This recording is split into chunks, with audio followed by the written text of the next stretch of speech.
Axşamınız xeyir, hörmətli izləyicilər. Sizi bir xatadan qorumaq istəyirəm. Gəlin söhbət eləyək. Avtobusun qabağından çıxmaq xatasızdır, yoxsa arxasından? Əlbəttə ki, hamı cavab verəcək ki, arxasından. Və belə çıxır ki, məntiqli insanlar hamısı avtobusun arxasından çıxmalıdırlar. Amma praktika nə göstərir? İnsanlar avtobusun qabağından çıxırlar. Baxın sağdakı oğlana. Hələ bu yaxşı oğlandır ki, qəflətən qaçmadı.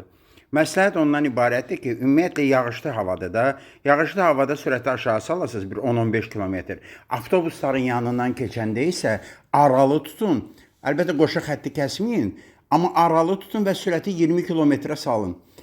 Düzdür, daldan siqnal ola bilər, olsun da, bəs siz o insanı bassanız, arxadakı çıxardıb onun müalicəsinə 1 manat verəcəyimi əlbəttə yox.